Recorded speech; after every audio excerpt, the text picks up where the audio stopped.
Hola chicos, ¿cómo están? Espero que se encuentren muy bien todos y cada uno de ustedes. Y bueno, pues vamos a empezar con este último cuatrimestre.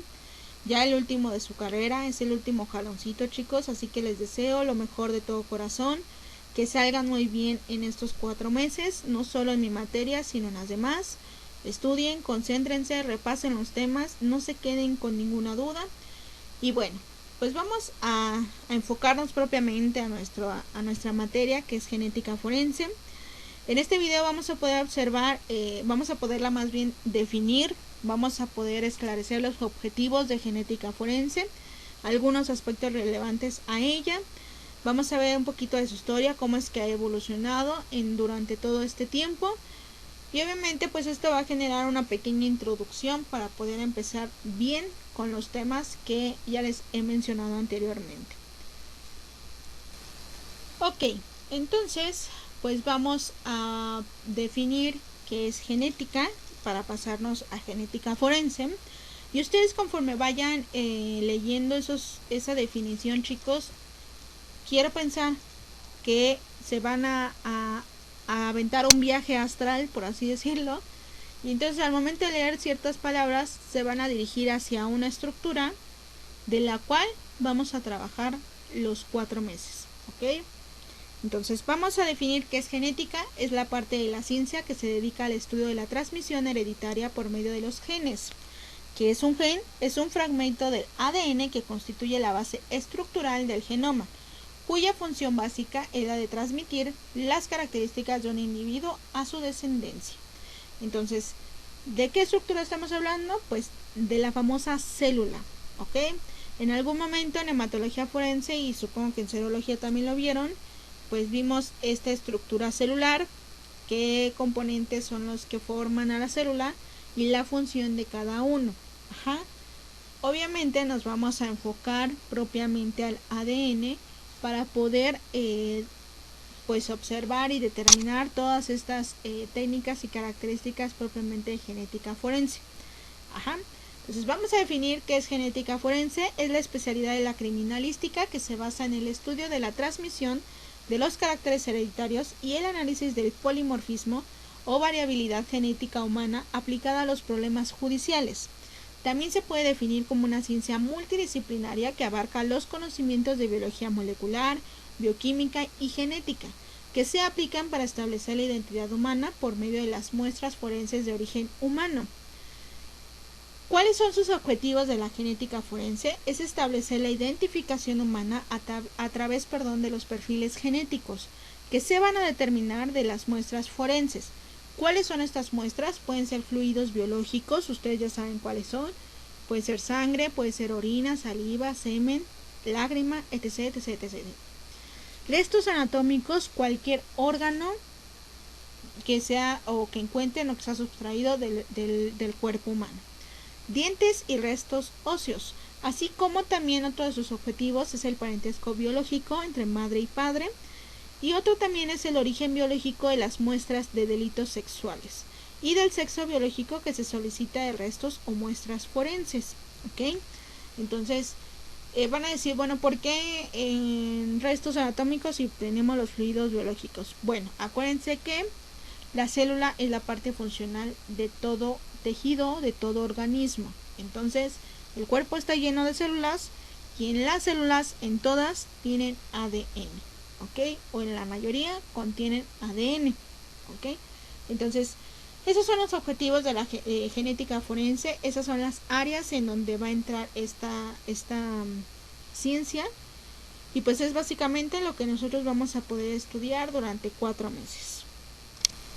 Y bueno, ya les había mencionado, una de las misiones en cuanto a genética forense es apoyar con imparcialidad la convicción de los ofensores y víctimas en busca de justicia para la exoneración de inocentes y sentencia de criminales, teniendo como meta la imparcialidad y objetividad de la práctica pericial de genética forense.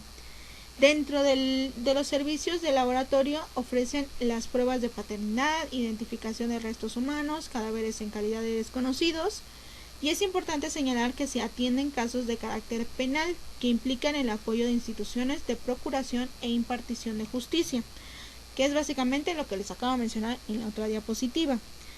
En la criminalística, la genética forense ha presentado grandes avances, por lo que se ha recurrido a esta para la resolución de delitos.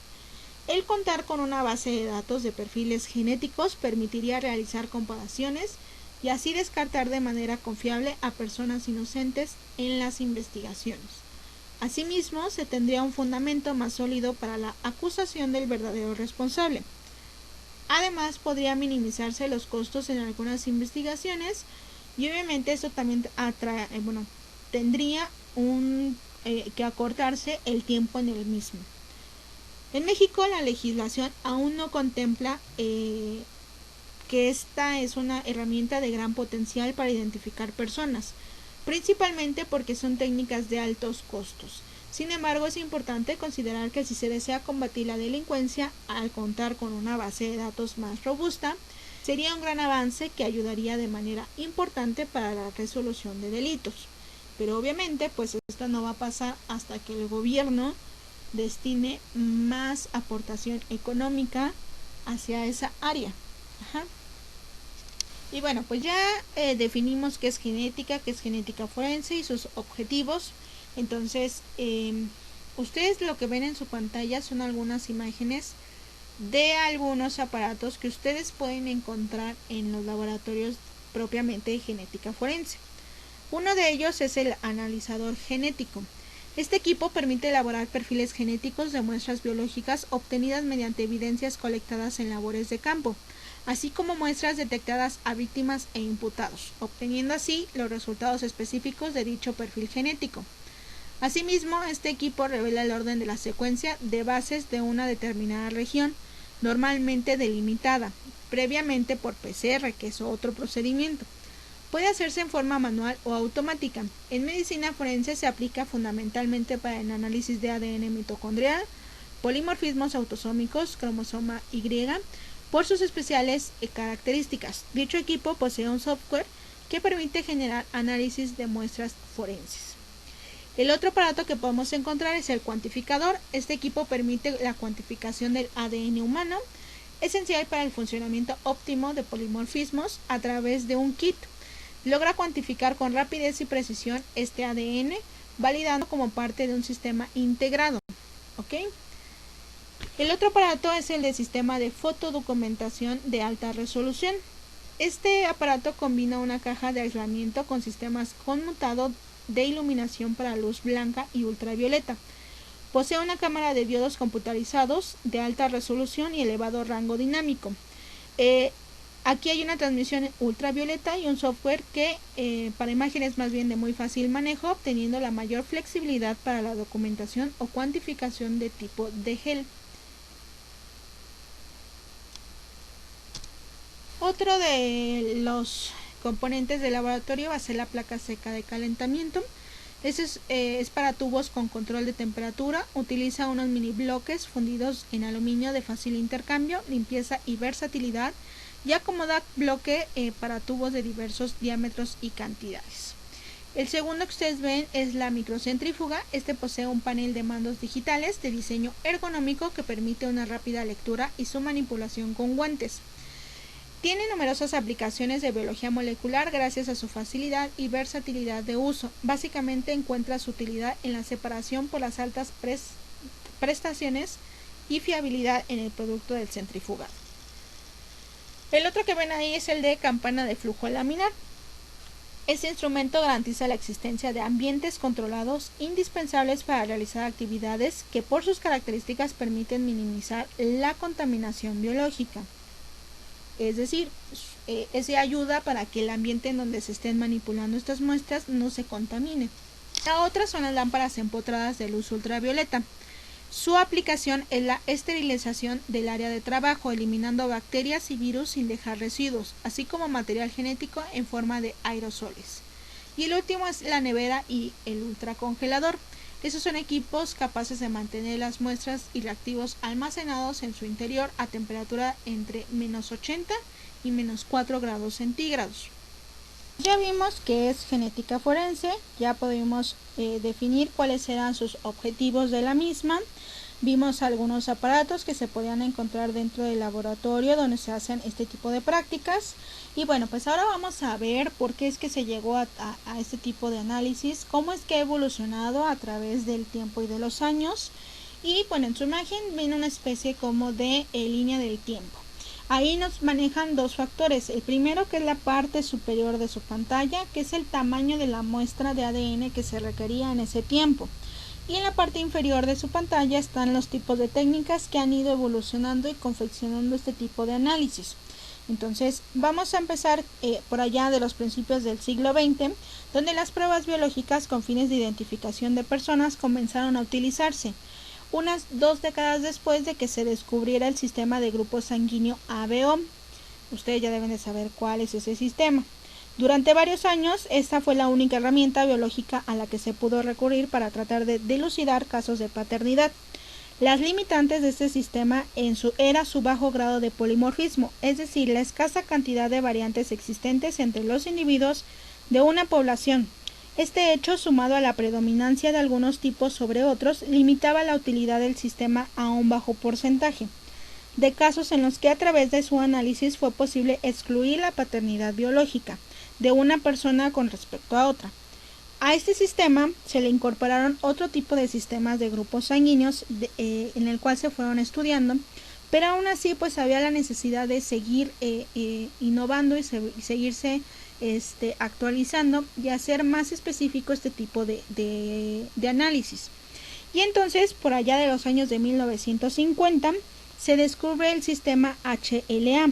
Ese sistema se descubre por su papel en las reacciones transfusionales y en el rechazo de trasplantes de órgano. Recién entrada la década de 1970 comenzó a utilizarse como prueba en casos de paternidad. Con la incorporación del estudio de este sistema HLA a los sistemas ya disponibles, se utilizaba incrementar el grado de certeza de la prueba de manera considerable. Por entonces, el estudio del sistema HLA se realizaba a nivel fenotípico, utilizando obviamente diversas técnicas serológicas para identificar las variantes de estas proteínas. Después, pues obviamente, seguían estudiando, tenían la necesidad de que se hiciera un poco más específico este análisis, y entonces se llegó a la era del ADN. Se empezaron a descubrir este tipo de ácidos nucleicos por medio de herencia, y pues llegaron al ADN que se encontraba dentro de la célula, que significa ácido desoxirribonucleico. Y obviamente pues esto era hallazgos científicos más importantes ya a finales del siglo XX. Ahí es en 1995 donde se establece la primera base de datos del ADN propiamente. De ahí, obviamente, pues avanzaron a 1996, donde el ADN mitocondrial estaba presente en las células en mayores cantidades que otros tipos de ADN, por lo que el análisis puede resultar útiles en catástrofes masivas, como por ejemplo accidentes aéreos, de algún, hoy en día que pues, del tren o del metro, y obviamente esas situaciones en las que el ADN se haya visto afectado por el calor, la luz o la humedad, les ayudaba unos análisis respecto a los cromosomas que solamente se encontraban en varones. Entonces esto hacía útil como para poder diferenciar quién era hombre, quién era mujer en ese tiempo. Ya hacia los años 2000, 2003, 2005, pues ya se utilizaban otro tipo de pruebas para la estimación de ascendencia biogeográfica, y estas ofrecían información sobre el origen ancestral de un individuo, pero solo era posible diferenciar entre amplias regiones geográficas, por ejemplo, personas de África, Europa, Asia Oriental. Entonces, si se fijan, al principio podían definirlo si era mujer o hombre, y ya después empezaron a ver las características propiamente de su área geográfica. Ya para los años 2008 en adelante, pues obviamente se empezaron a utilizar pruebas de ADN para predecir cómo son ciertas características fenotípicas del individuo, como el color de sus ojos, el pelo, en el fin de ofrecer pistas para la investigación. Aún se encuentran en proceso de desarrollo y se utilizan en las investigaciones forenses actuales de forma excepcional. ¿Ok? Entonces, si se fijan, conforme va avanzando este tipo de análisis, y se fueron perfeccionando en cuanto a cantidad de muestra, se ha ido disminuyendo. Hoy en día, con que se tenga una mínima muestra de un fluido corporal, se puede extraer el ADN de ahí, ¿ok? Y entonces, pues ya, mandarlo al laboratorio, mandarlo a que lo revisaran, ¿ok? Pues si se fijan, la verdad es que ha habido mucho avance. A lo mejor aquí en México no le han dado la importancia, que debería, pero pues se pretende que en un futuro eso se haga, como les había mencionado, una base de datos para poder identificar y poder excluir y poder ayudar en este tipo de casos que también ya lo mencioné anteriormente. Entonces, a modo de conclusión en esta especie de introducción, vamos a ver que la pieza fundamental de la genética forense es el ADN, que se encuentra en todas las células del ser humano, ¿ok? ¿Cuáles son esas células? Todas las que, acuérdense que la célula es la parte funcional de cualquier órgano. Dependiendo del órgano es como se le denomina a la célula. ¿Dónde podemos encontrar estas células? En la sangre, en el semen, saliva, células de la piel, y obviamente esos son fluidos biológicos, pero también lo podemos encontrar, como ya les había mencionado, en restos óseos, en piezas dentarias, en algún órgano del cuerpo, ¿ok? Cada ser humano tiene su combinación única y irreversible de este material genético. En un hecho delictivo siempre el responsable dejará un rastro biológico, el cual se puede identificar. Una de estas formas es por medio de estos análisis del ADN, y gracias a los avances de esta área se ha podido ampliar en el ámbito forense y se ha convertido en una de las herramientas más útiles para la identificación humana. Debido a esto, solo se requieren muestras pequeñas de material biológico y que es más estable que otros marcadores biológicos tradicionales, y además es un método preciso. También la trascendencia social de la tecnología del ADN en la identificación humana la convierte en el arma más eficaz contra la delincuencia. No existen dos personas con el mismo ADN, ese es un hecho, a excepción de los gemelos idénticos. Es igual en todas las células del cuerpo humano, y las diferencias en la secuencia del ADN entre los individuos constituye el fundamento científico para identificarlos y establecer la relación del parentesco biológico entre ellos. Y a modo de resumen, pues las 5 áreas de impacto más importantes de esta especialidad son la criminalística, las pruebas de paternidad, la identificación de personas desaparecidas, la identificación de individuos en desastre y la historia, que combina las aplicaciones anteriores. Esta reciente herramienta, que tiene sus bases en la genética clásica, la bioquímica, la estadística y la biología molecular, ocupa un lugar importante en los juicios donde se trata de identificar y o relacionar evidencias entre acusado, víctima y lugar de los hechos. Y bueno, pues una vez que hayamos visto esta área, esta introducción a la genética forense, vamos a empezar ya de lleno con los temas. Espero que les haya gustado este video, que haya sido entendible y sobre todo que haya captado su atención para poder seguir con los demás temas. Va a llegar un punto, chicos, en el que a lo mejor se van a sentir como el cuatri pasado, el de toxicología forense, en donde decía, bueno, y este término, ¿qué hago con este y qué hago con el otro término? Y al final los fueron relacionando y los fueron haciendo una misma pieza. Va a pasar exactamente lo mismo con genética forense. Entonces va a haber palabras que a lo mejor van a decir, ¿y estas de dónde aparecieron? Pero se van a tratar de definir y de acomodar para formar toda esa pieza completa al final del cuatrimestre. Entonces, espero que les haya gustado, chicos. Acuérdense que junto con el link dentro de la plataforma se va a encontrar la actividad que ustedes deben de realizar. Y nos vemos en la siguiente clase, que es el día lunes. Cuídense mucho, chicos. Un abrazo. Nos estamos viendo.